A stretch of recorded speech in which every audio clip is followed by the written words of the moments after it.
Bom dia, irmãos. Graça e paz em nome de Jesus. Graça e paz em nome de Jesus. Amém? Uma alegria muito grande de estar aqui com vocês. Ao mesmo tempo, agradeço a oportunidade e também uma grande responsabilidade estar ministrando a vocês nesta manhã, pelo fato de conhecer já há bastante tempo a Igreja Batista Filadélfia de Canoas. Ainda no meu tempo de seminário, eu vim pregar uma vez aqui, a igrejinha ainda era de madeira, né? Então, já faz tempo, não pergunte a minha idade, tá? Por favor. Então, nós temos alegria, sabemos que o pastor Gilberto está viajando, e de acordo com o que foi colocado aí no folder, né? Temos aí um tema de propósito, tempo e modo. E essa noite eu estava com tudo, mais ou menos, estou com tudo preparado, aquilo que Deus ministrou ao meu coração. Mas nesta noite, Deus me acordou, fui dormir bastante tarde, madrugada, para alinhar algumas coisas dentro do tema que foi proposto, né, para nós falarmos. Ainda que seja um mês de missões, mas nós vamos ver que existem muitas formas de fazer missões, né? Às vezes nós temos a impressão de que se o missionário não passar pela África, ele não é missionário. Não, para Deus o campo é o mundo, né? Então, de alcançar vidas, de restaurar vidas. Então, nesta manhã, certamente Deus vai ministrar também ao teu coração. Assim como você está, por favor, curva a sua fronte. Espírito Santo, abre os nossos ouvidos, para que nós possamos ouvir aquilo que Tu tens a falar conosco nesta manhã. Senhor, renova a nossa mente, para entendermos aquilo que Tu queres a nosso respeito. E abre, Senhor, o nosso coração para recebermos aquilo que Tu tens preparado. Pois para a honra, para a glória e para o louvor do Teu nome é que nós oramos agradecidos. Amém? Muito bem. Dentro dessa proposta, né, de propósito, tempo e modo, eu gostaria de que nós pudéssemos ver, vou fazer uma introdução, tá? Talvez um pouquinho longa, tá? E depois no conteúdo, no decorrer da introdução, você já vai percebendo algumas coisas, né? E nós vamos depois então complementar. 1 Pedro, capítulo 1, verso 10, diz o seguinte: servi uns aos outros, cada um conforme o dom que recebeu, como bons despenseiros da multiforme graça de Deus.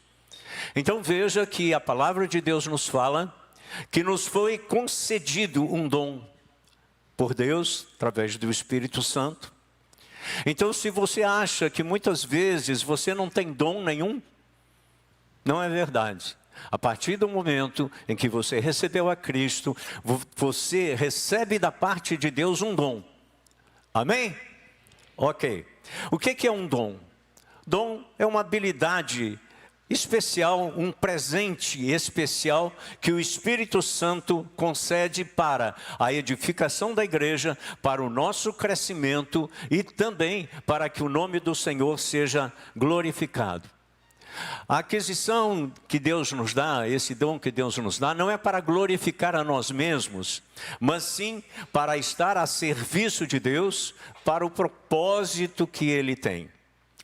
Todos os dons vêm de Deus, para um propósito proveitoso. Repita comigo: todos os dons vêm de Deus, para um fim proveitoso. Amém?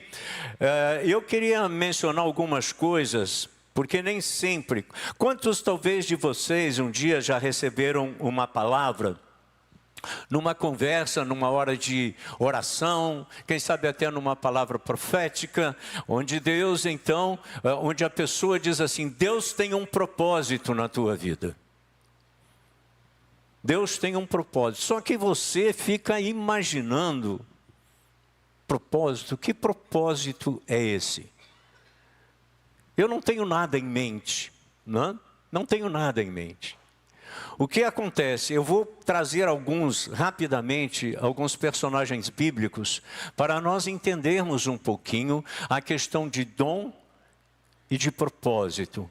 O dom serve para um propósito proveitoso. Tá? Se nós pegarmos a vida de José no Egito,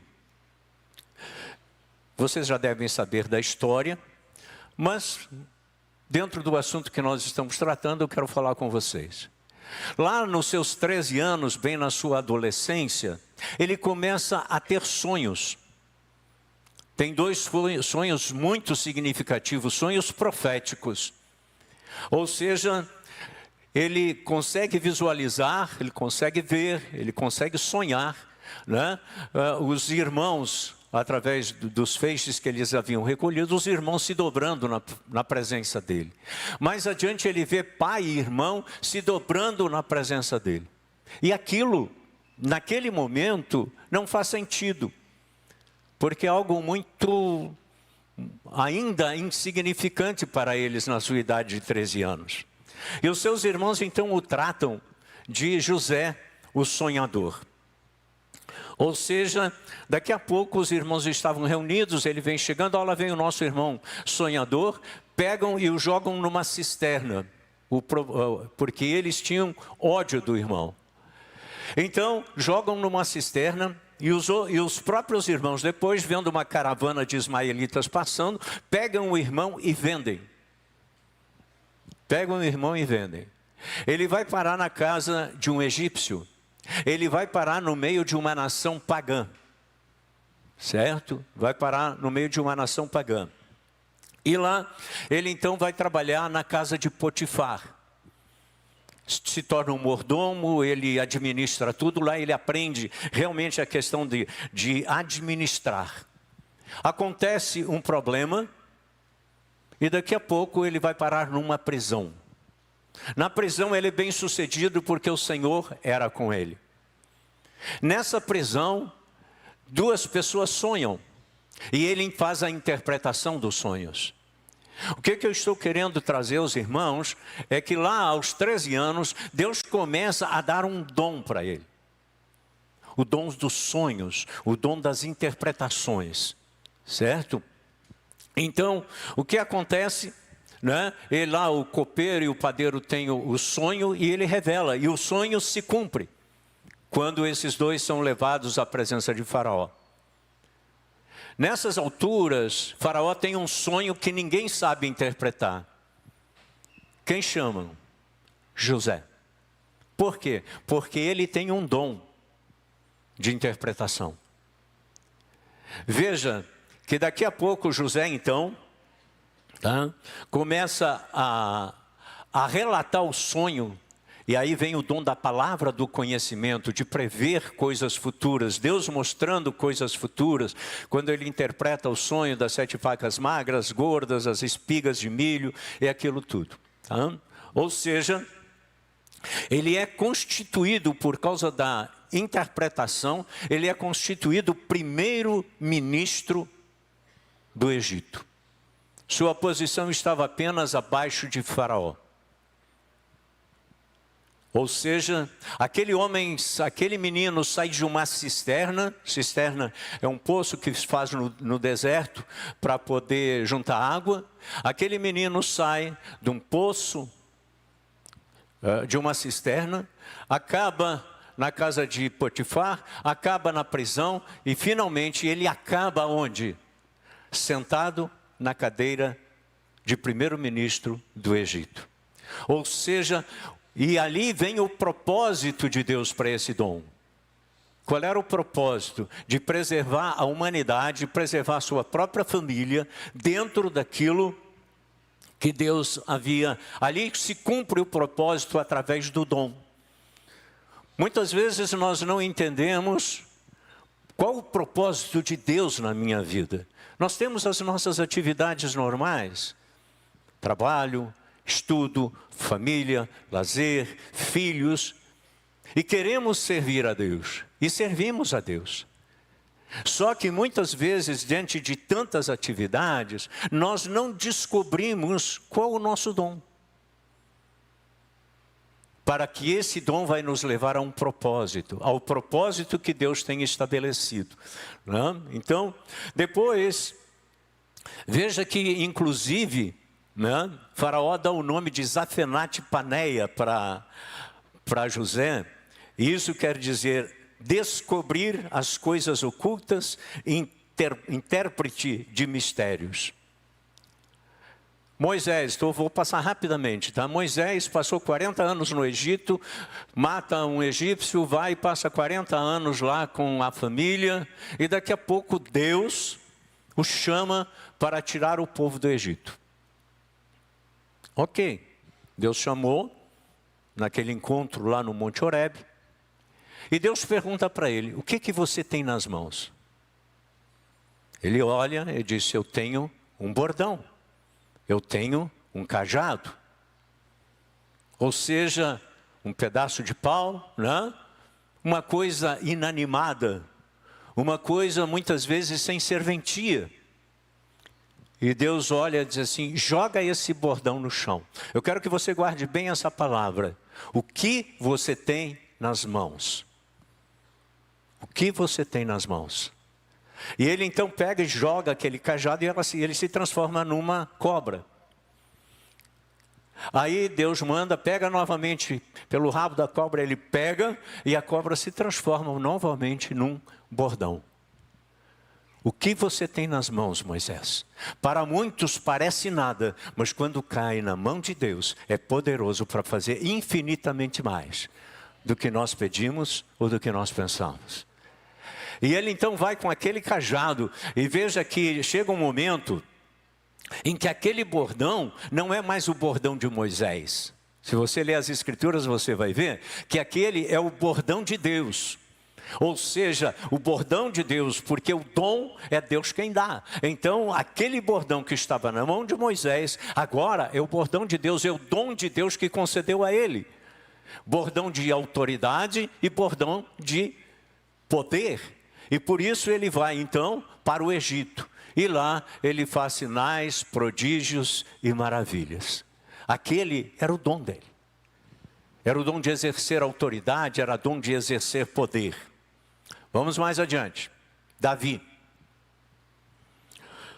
Num primeiro momento, quando Samuel vai na casa de Jessé, ele olha pela aparência das pessoas, dos filhos de Jessé, porque Deus o havia mandado lá, né?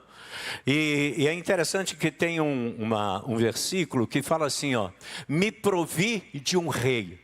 Deus sempre tem sido a nossa provisão, mas agora Deus está dizendo, eu preciso me prover de você. Você é a minha provisão. E Davi então se torna rei de Israel, é ungido para ser rei de Israel. E tem algumas coisas interessantes, né? Ou seja, o espírito, Davi, estava no campo, cuidando das ovelhas. Ovelhas que não eram dele, eram do pai. E ele estava lá. E lá no campo, ele desenvolveu algumas habilidades. Davi, por exemplo, tocava harpa. Davi enfrentou o leão. Davi enfrentou o urso. Quando ninguém estava vendo. Quando ninguém estava vendo. Ou seja, uma das coisas que eu acho maravilhosa em Deus é que muitas vezes Ele vai buscar os improváveis. Ele vai buscar aqueles que estão no anonimato, para que Ele possa realizar o propósito. E essas habilidades o conduziram ao palácio. Alguém que estava no campo, agora tem acesso ao palácio.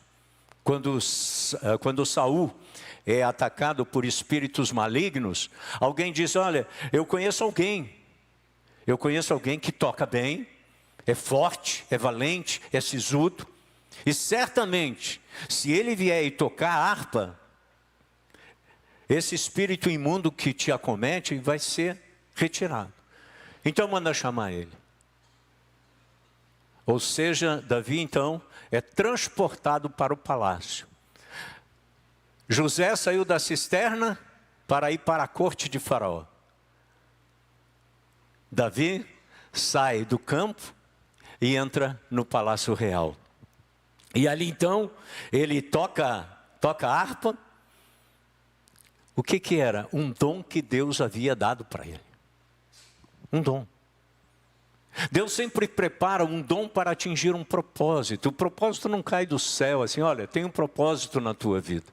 Certamente vai haver coisas que Deus vai trabalhar no nosso interior.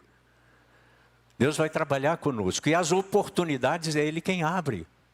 É Ele quem faz. Certo? Então, e aquela coragem, aquela força que ele tinha de matar o urso e o leão, o capacita a enfrentar Golias. Quando ele diz, tu vens contra mim com lanças, com espada e tudo, mas eu vou contra ti em nome do Senhor dos Exércitos. E ali então tem a vitória. Mas por quê? Porque Deus antes havia dado esse dom assim, de coragem, de ousadia. Eu admiro muitas pessoas que têm coragem, ousadia, não tem medo, vamos lá, vamos ver o que vai dar. E ali então, alguns anos depois, Davi se torna rei de Israel. Então veja que o propósito, ele é acompanhado do dom. O propósito é acompanhado do dom. Depois, ainda um outro, Daniel. É tirado da corte, é tirado de Judá, vai sendo levado como escravo para a Babilônia. Um país pagão.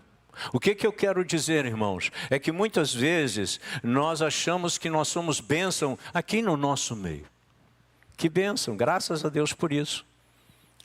Porém, nós precisamos ser luz nas trevas e precisamos ser sal.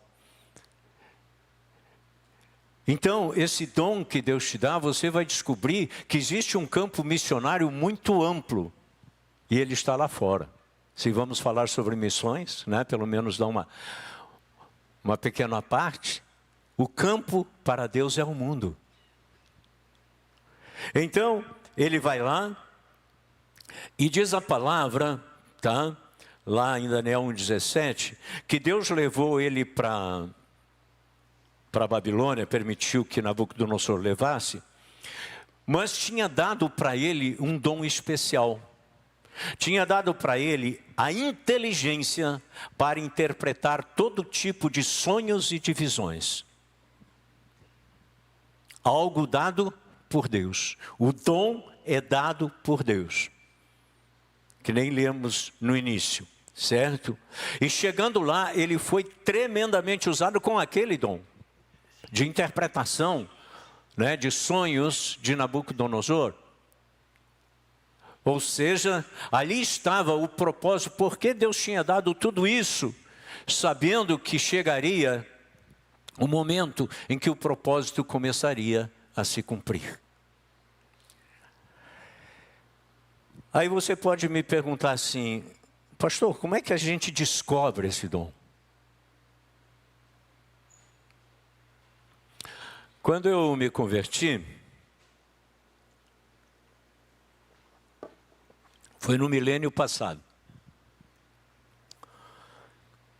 Quando eu me converti, a igreja onde eu recebi a Cristo, era uma igreja muito liberal. Não. Mas no dia que eu me converti,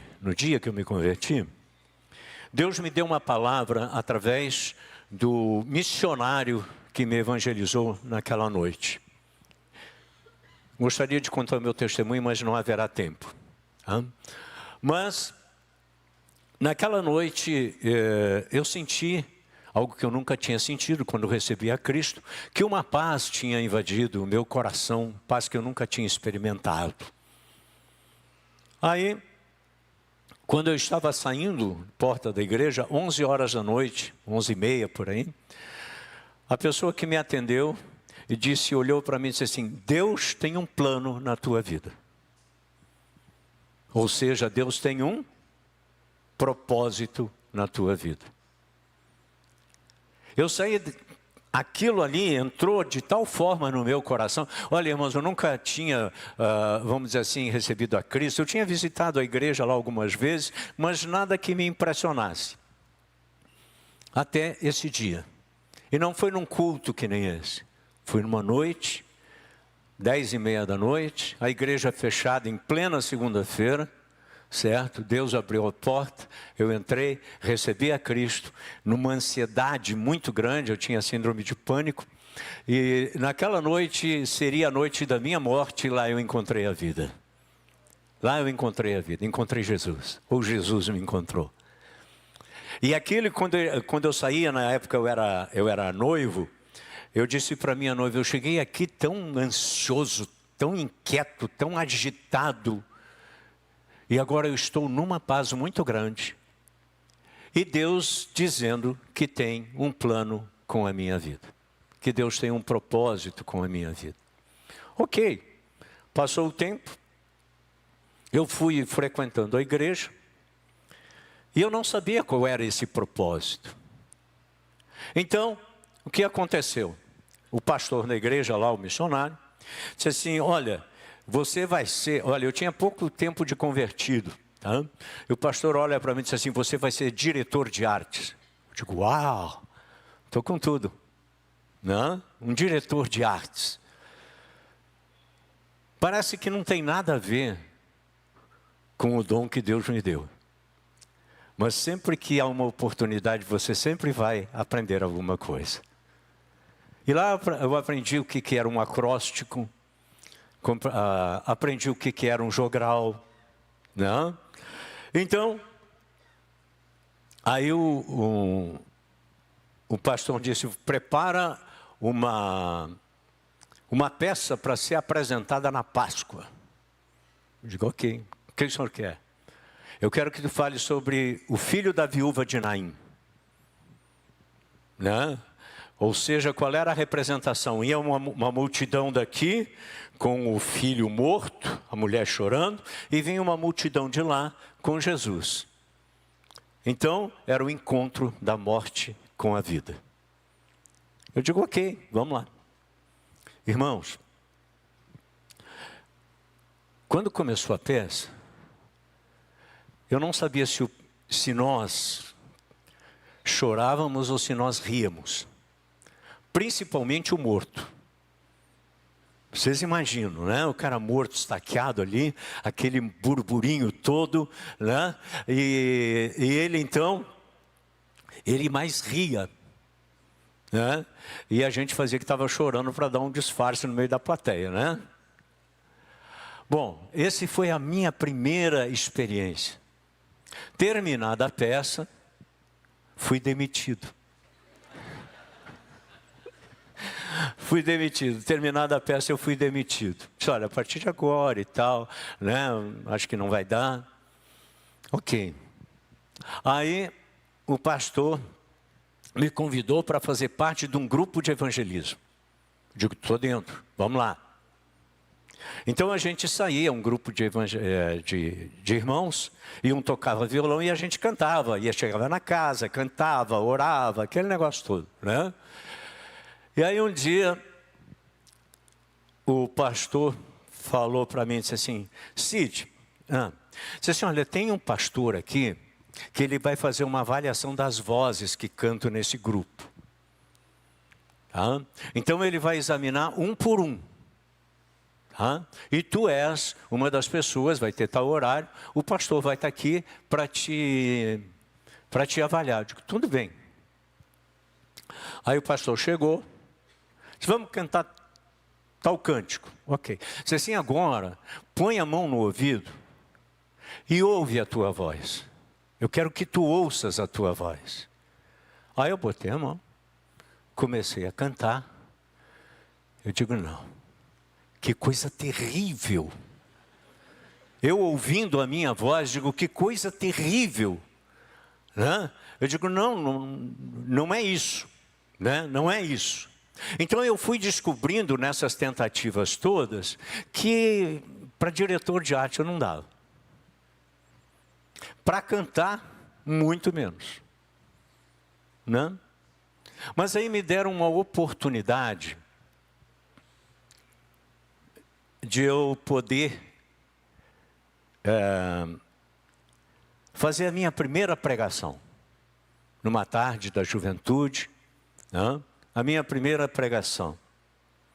E aí eu fui. A primeira pregação a gente nunca esquece, né? Nunca esquece. Preguei em João 14, 21. Aquele que tem os meus mandamentos e os guarda, esse é que me ama. E o que me ama será amado por meu Pai, né? E eu virei e me manifestarei a Ele. Eu tinha pouco tempo de convertido. Aí comecei, né? Falei. E aí houve um retorno. Houve um retorno da minha pregação. Simples, né? Muito neófito ainda. Houve um retorno da minha pregação. Aí eu antenei. Eu digo, está acontecendo então alguma coisa. E aí eu me apaixonei pela palavra de Deus. Ali estava o meu dom. Ali era onde eu deveria atuar, né? Ali era onde eu deveria estar. Então o que aconteceu, né? Se todo dom aponta para um propósito, né? Então é isso que eu quero que você entenda. O propósito que Deus tem na tua vida está ligado diretamente ao dom que Ele te deu. Certo? Está ligado diretamente ao dom que Ele te deu. Eu tinha um irmão que ele tinha um dom. Ele tinha o dom da liberalidade. Eu custei a entender isso. O dom dele era contribuir. Ele contribuía para a igreja, ele contribuía para missões. Uma vez me contando que ele deu um carro para um missionário. Esse era o dom dele. Às vezes eu tentava dar latinha aqui para ele. De jeito nenhum. Né? Porque o dom que Deus havia colocado no coração dele era de que ele deveria contribuir.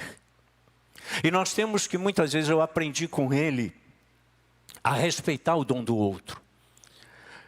Quando eu viajava aí pelo Rio Grande do Sul, ele era o meu motorista, ele gostava disso. E nós saíamos cedo, mas como eu era muito espiritual naquela época, eu pensava que eu tinha que pregar e ele tinha que estar ali me ouvindo. Afinal de contas, eu era o pastor. Só que enquanto eu pregava, ele dormia. Certo? Ele ficava dormindo. E eu ficava bravo, né? Interiormente, né? Aquela ira santa. Né? Eu ficava bravo. Aí Deus chamou a minha atenção.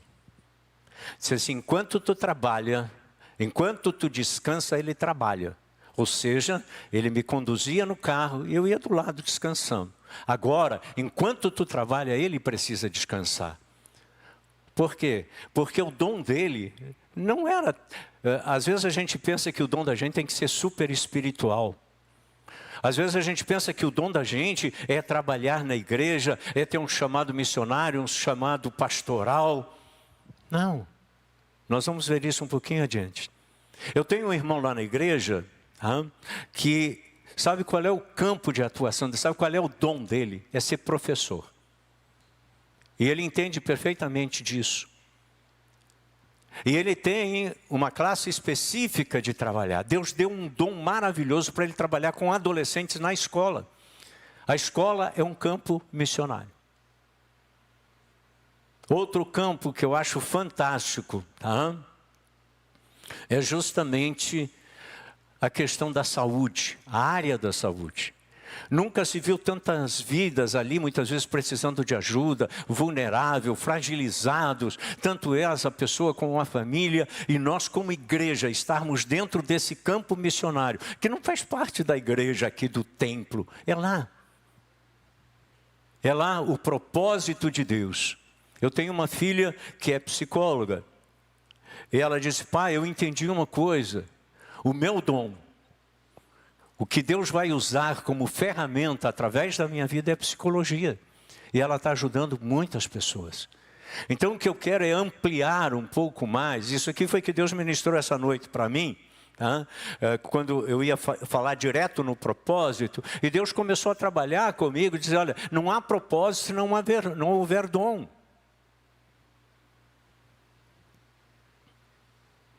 Eu acho tão interessante.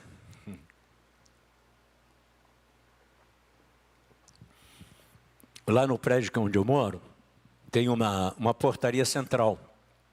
Então, quando você chega, bota o número do apartamento e a pessoa te atende. Né? A central te atende, aí você diz quem é e ela faz a ligação com o apartamento para liberar a entrada. Eu acho tão interessante, nós temos uma moça lá que trabalha com a gente, né? Uma vez por semana ela vai para arrumar casa, tudo e tal, e ela diz assim, olha, está na portaria uma prestadora de serviço, não é empregada doméstica, não é faxineira. O que tem ali é uma prestadora de serviços. Alguém que está ali para servir. Alguém que está ali para servir. Ok. Agora, falei sobre os dons, tá? Agora nós vamos entrar um pouquinho mais adiante na palavra de Deus. Eu preciso correr um pouquinho porque o tempo é curto. Eclesiastes 3:1 diz assim: tudo tem o seu tempo determinado e há tempo para todo propósito. Há um tempo para todo propósito. Na sociedade que nós estamos vivendo, é tudo muito veloz, muito rápido, resultados imediatos. Se não é assim, não serve. Só que para um propósito se cumpra, é necessário um tempo certo. Ou seja, não é algo aleatório, eventual ou acidental. A segunda referência está em 3:11 de Eclesiastes ainda, que diz assim: Deus fez tudo formoso no seu devido tempo. Certo? Quando ele fala formoso, é bem sucedido, é perfeito, atende o propósito. Então, Deus, certo, vai fazer tudo no seu devido tempo, ou seja, vai ser belo, bonito, harmonioso, perfeito. Então, as coisas que Deus quer fazer na minha e na tua vida, é formoso. Viu? Não é de qualquer jeito. Às vezes a gente faz as coisas de qualquer jeito, né? Mas com Deus não é assim. Quantos de vocês têm gambiarra em casa? Sabe o que é gambiarra? Não levanta a mão, tá? Não precisa. E aquilo lá, né? Parece que vai ser... Não, isso aqui é provisório. Só que o provisório leva tempo, né? E aí uma coisa que vai atender agora o que está no folder. Porque para todo propósito há tempo e modo. Tá? Se vocês quiserem botar em cima do propósito dom, fiquem à vontade, né? Dom, propósito, tempo e modo. Tá? Ou seja, o propósito nós já falamos, né? Muitas vezes a gente pensa que o propósito é ser um pastor, um missionário, né? Alguém que vai trabalhar em tempo integral na igreja, mas nós sabemos que o campo, na realidade, é um mundo. Tempo. É preciso um tempo para que o propósito se cumpra. Vocês vejam, quando eu falei, né, da questão do diretor de artes e de cantor, não era aquilo. Então, eu precisei de um tempo para isso, né? Precisei de um tempo, tá? E o modo é a maneira como Deus age conosco. Para cada um de nós, Deus vai agir de forma diferente. As mulheres parece que têm mais sensibilidade para isso, né? Mas para cada um de nós, Deus vai agir de forma diferente. Deus, por exemplo, quando eu quero uma resposta de Deus ou qualquer coisa assim, eu já digo para Ele: Senhor, não me fala por enigma, não me fala por parábola, Eu quero que o senhor fale, mas fala direto. Né? Não fica fazendo meia volta. Fala direto. E Deus trata comigo assim. Mas para outros, o processo é um pouquinho mais lento. Para alguns têm capacidade de pegar a coisa no ar. Para outros, levam 3 dias para poder digerir tudo aquilo. Então Deus sabe como agir na tua vida. Deus sabe todas as coisas a respeito da tua vida e Ele respeita a tua individualidade. Por isso, por sermos diferentes, né, é que tem essas dificuldades. Qual é a nossa dificuldade de responder ao propósito que Deus tem para a nossa vida? Muita gente sabe que Deus tem um propósito, mas a pessoa oferece resistência. A pessoa oferece dificuldade. É porque quando há um propósito, se estabelece um processo. Então nós temos, às vezes, resistência de responder ao propósito de Deus, porque esse propósito estabelece um processo. Esse processo, quantos de vocês aqui têm filho até 10 anos? Levanta a mão, vamos lá. Você ama o seu filho? Que legal. Aí ele chega para você e diz assim, pai, mãe, eu vi uma moto de 450 cilindrada tão legal, compra para mim? Você daria essa moto para o seu filho? Certamente não. Por quê? Porque ele não tem idade e não está preparado, não está habilitado para andar de moto. Muitas vezes nós queremos uma coisa de Deus. E lutamos, e clamamos, e choramos. E Deus não nos dá. E aí nós achamos que estamos fora do propósito. Certo? Ou seja, esse propósito, tá? Esse processo, melhor dizendo, veja bem assim, ó, dom, repita comigo, dom, propósito, processo, tempo e modo. Você entra num processo de Deus. Certo? Você vai entrar num processo de Deus. Esse processo visa uma coisa, visa a tua maturidade. Muitas vezes nós pensamos que somos maduros, que estamos prontos, que estamos preparados. Mas só que quando a gente entra no processo, a gente vê como a gente está despreparado. Certo? Ou seja, no processo, nesse processo de maturidade, ele vai envolver uma série de coisas na nossa vida. Libertação de traumas, de complexos, de crenças limitantes, renovação de mente. Renovação não é ter pensamento diferente, é ter uma mentalidade nova. Certo? É ter uma mentalidade nova. Emoções que nos adoecem. Caráter que precisa ser lapidado, enfim, de termos uma espiritualidade saudável. De termos uma espiritualidade saudável. Tá? No processo, nós precisamos estar muito atentos, sabe por quê? Porque o Espírito Santo, ele trabalha de forma silenciosa muitas vezes. Ele trabalha de forma silenciosa. Você nem se apercebe as coisas estão acontecendo. Às vezes, no meio de crises, no meio de dificuldades, no meio de enfermidades, no meio de uma situação financeira, no meio de uma perda, Deus está trabalhando no meio de tudo isso. Mas nós não gostamos. Tive um período agora há pouco, muito difícil. Muito difícil. Mas eu curti. Eu curti esse período.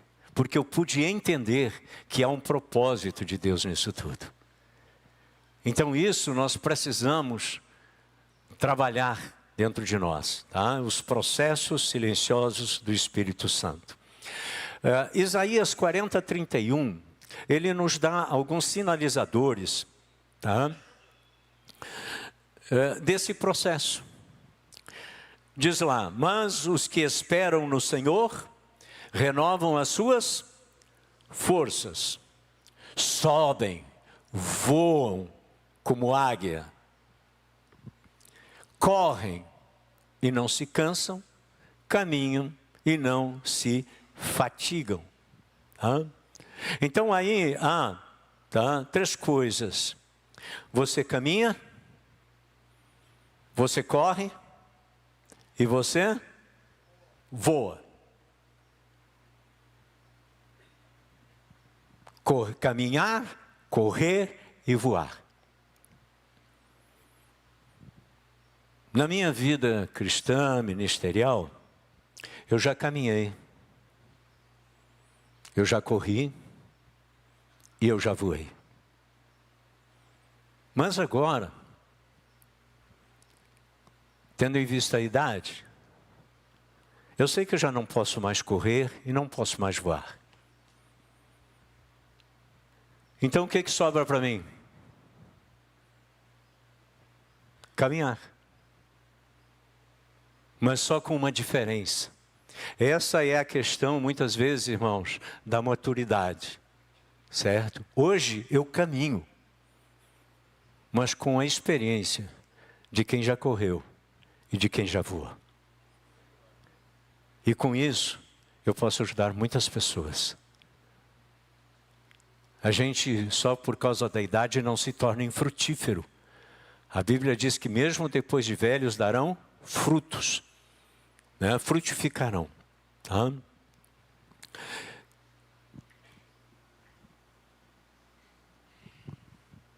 Eu vou passar de avião sobre Canoas, tá? Só vou olhar assim a paisagem e o avião vai passar, tá? Que eu quero dizer que vou ser rápido nisso aqui que eu vou falar para vocês, tá? Dentro do processo, e aí veja bem, dentro do processo da vida cristã, ou não, pode ser da tua vida, no teu trabalho, no teu íntimo, com a tua família, com projetos, tá? Você vai pegar isso aqui e vai entender. Existem 4 tempos. E dentro desse tempo, você vai se enquadrar. Dentro de um desses 4 tempos, você vai se enquadrar. O primeiro tempo tem um tempo de esperar. Quantos aqui gostam de esperar? Levanta a mão. Rapaz. Não tem ninguém. Porque ninguém gosta de esperar. Nós andamos num tempo tão veloz, né? Que se daqui a pouco você entrar no teu computador e a internet demorar 5 segundos para te responder, você já fica meio inquieto, né? Então, tempo de esperar. Esse é um tempo muito difícil, porque nos impulsiona a agir com rapidez, a ter resultados, soluções imediatas, e isso nem sempre acontece. Um homem que me impressiona, dentro do esperar, Nelson Mandela. Estou pegando assim alguma pessoa da história, certo? Um ativista, a questão do apartheid lá na África do Sul. E por ser um ativista, ele foi preso, ele tinha um propósito, e o propósito era acabar com a segregação racial. E ele é preso. E ele fica de 1964 a 1990 numa prisão. São 27 anos.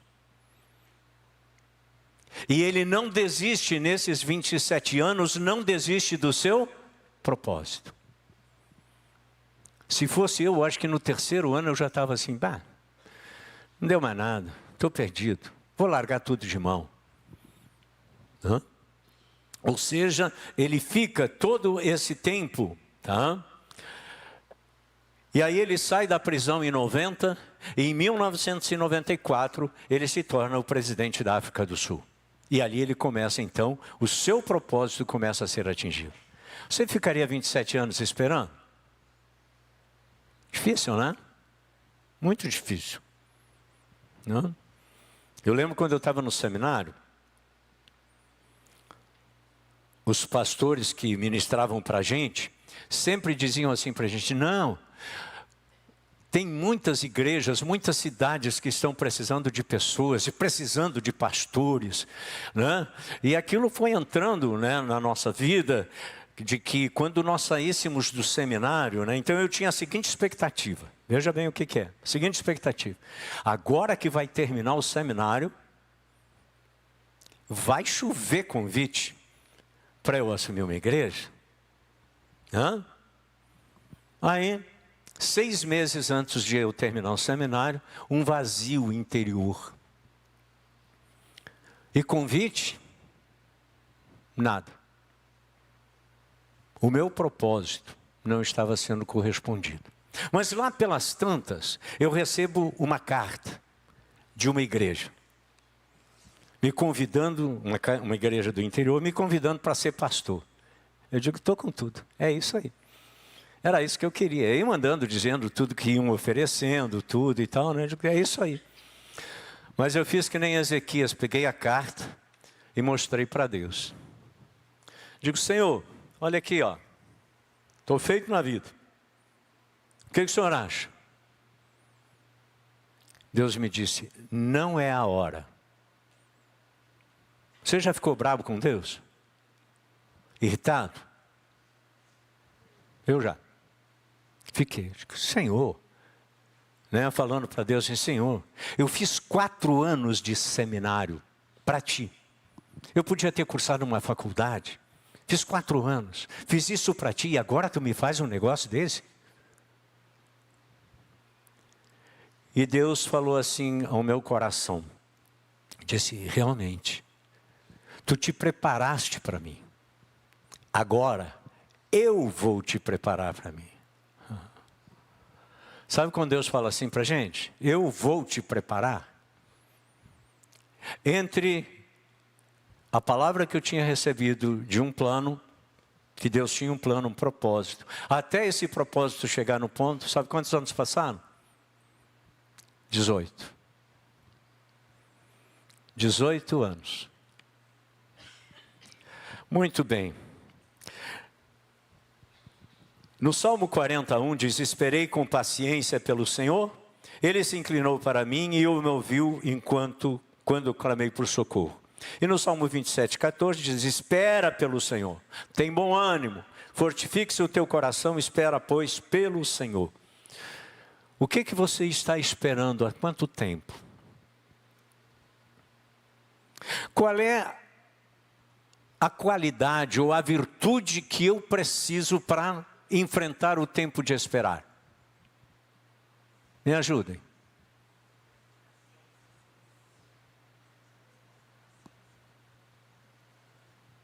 Qual é a virtude que a gente precisa? Eu preciso de paciência. Eu preciso de paciência. E qual é o perigo nesse tempo de esperar?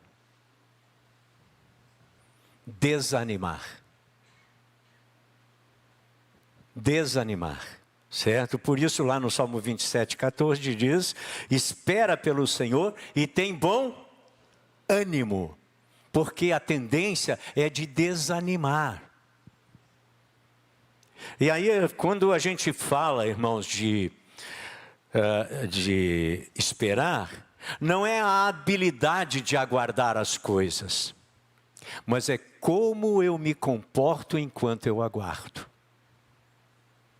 Como eu me comporto enquanto eu aguardo. Eu posso estar aguardando, mas com raiva, ressentido, chateado com Deus. Tá? Segundo tempo, tá? Eu estou indo rapidinho aqui. Segundo tempo, um tempo de continuar. Certo? Um tempo de continuar. Quantos de vocês já começaram a academia e desistiram? Quantos de vocês começaram uma dieta e pararam? Quantos de vocês já começaram, né? Você vai às vezes no médico, né? E ele diz, você faz exercício físico? Faço. Ah, não, eu vou começar amanhã. A gente sempre tem isso, né? Quantos de vocês já começaram um livro e não terminaram? Nem vamos falar disso, né? Ou seja, é muito fácil a gente continuar uma coisa que nos é exigida. Esse tempo de continuar, irmãos, é um tempo de luta, de conflitos, de dúvida, de confortos, de barreiras e de obstáculos, mas você tem que continuar. Peguei alguns aqui rapidamente, né? Martin Luther King, I have a dream. Eu tenho um sonho, que também era a questão da segregação racial. Ele pagou com a própria vida, foi assassinado. Mas hoje ele tem deixou um legado. E Jesus, lá no Monte das Oliveiras, tá? No Getsemane, ele disse uma coisa muito interessante e que mostra. Ele diz assim, Pai, se possível este cálice não passar de mim, seja feita a tua vontade. Porque o cálice era muito amargo. Mas quando Jesus, logo após ele fala assim, Pai, se não é possível este cálice passar de mim, seja feita a tua vontade. Ou seja, ele tinha a perspectiva certa de que ele precisava continuar. Apesar das lutas, apesar dos obstáculos, o propósito que você tem, certo? O propósito que você tem. Muitas vezes Satanás vai sabotar, vai querer sabotar, e você vai querer, né, verificar que não tem condições para continuar. Mas Hebreus 10, 38 e 39 diz, mas o justo viverá pela fé, e se retroceder, a minha alma nele não se compraz. Qual é a qualidade que eu preciso para continuar?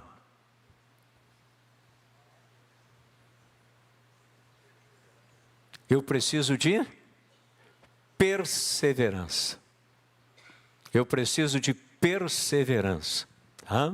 E qual é o perigo desse tempo de querer continuar e você vê tudo, parece que conspirando contra você, mas você tem aquele propósito no coração, você persevera, mas você sabe que o perigo desse tempo é você desistir. É você desistir. Vamos lá. Tempo de terminar. Então vamos lá, repita. O primeiro qual era mesmo? Tempo de esperar. O segundo? Continuar. Agora o terceiro. Tempo de terminar. Tempo de terminar. O que você precisa terminar na sua vida? Por favor, não fique dizendo para mim assim, eu preciso terminar com a minha família, com a minha mulher. Não, isso aí está fora de cogitação, gente. Eu preciso terminar com a minha fé, com o meu chamado, está fora de cogitação, tá? Ou seja, é um tempo muito difícil, porque num tempo de terminar, muitas vezes a gente fica em cima do muro, tá? E dependendo do processo de Deus na tua vida, Ele vai exigir de ti o que não exigirá do outro. Grave bem isso. Nunca se compare com as pessoas. Você é único para Deus. Você é único para Deus, certo?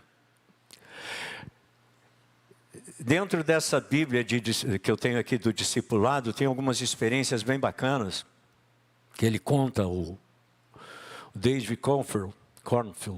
Ele fala de que muitas vezes Deus tem que destruir ídolos da nossa vida. Nós temos que terminar com determinados ídolos, precisam ser quebrados. Às vezes o ídolo é a empresa que você trabalha, ou que você é o proprietário. O trabalho, a família, o dinheiro, a profissão, o status. Quantas coisas muitas vezes precisam ser destruídas na nossa vida para que o propósito de Deus se cumpra.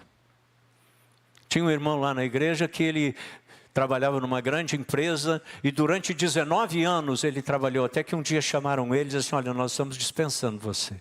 Aquele homem acabou. Por quê? Porque a empresa era o Deus dele. Cuidado, irmãos. Cuidado com o trabalho. Certo? Duas coisas Deus tem ministrado muito no meu coração. Tá?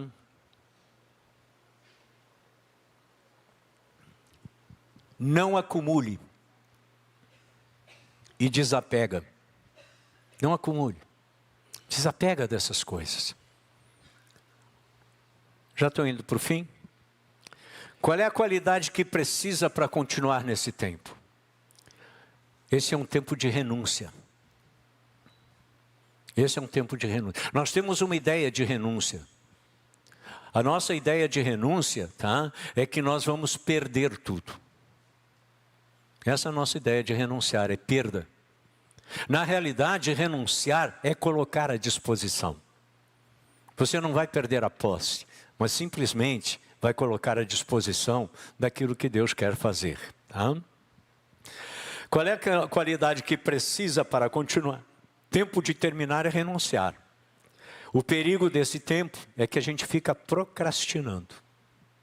Procrastinando, e adiando, e adiando, e adiando. E o último tempo, tá? É o tempo de começar. Vamos repetir para vocês guardarem bem. Primeiro tempo. Segundo. Terceiro. O quarto. Começar. Esse é o tempo gostoso. Ainda que dá o friozinho na barriga, tudo e tal, né? Mas é um tempo gostoso, é o tempo de começar. É ali que o propósito se estabelece.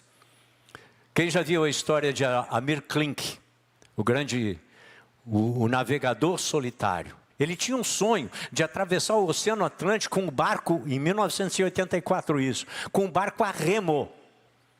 Não tinha motor e não tinha vela, não tinha tecnologia que existe hoje. Mas esse era o propósito dele. Um homem que tinha um propósito. Quando ele sai da costa da Namíbia, pega o barco e chega um pouco mais adiante, 10, 15 minutos, as mãos já estão esfoladas. E ali ele sentiu medo e ao mesmo tempo alegria. Medo por aquilo que ele iria enfrentar, mas alegria porque o propósito estava sendo cumprido. 100 dias depois, ele atravessou todo o Atlântico e parou na Praia da Espera, na Bahia. Quem puder ler, leia. É muito interessante, certo? Ou seja, então nós temos todos os outros tempos que nós falamos vão servir, tá, para a gente continuar. E aí encerro com Josué 1:9. Não foi isso que eu ordenei? Seja forte e corajoso, não tenha medo, nem fique assustado, porque o Senhor, o seu Deus, estará com você por onde quer que você andar. Qual é a qualidade, o que a gente precisa num tempo para começar? Coragem. Quem falou aí? Ah, tá certo. Precisa coragem, ousadia, dá o frio na barriga, né? Vou começar, é o meu projeto novo, é a empresa nova, é um emprego novo, é um dom que está se manifestando, Deus está querendo me usar. Ou seja, e qual é o perigo desse tempo? Se eu preciso ter coragem e força, qual é o perigo? Medo. Medo de que as coisas não deem certo. Quantas vezes, irmãos, nós deixamos de fazer coisas nobres, porque nós temos medo que não dê certo. Nós temos medo que vamos fracassar. Eu tenho uma coisa comigo. Eu prefiro me arrepender de ter feito, do que me arrepender de não ter feito. Eu espero que nesta manhã Deus tenha podido ministrar ao teu coração. Vamos ficar em pé.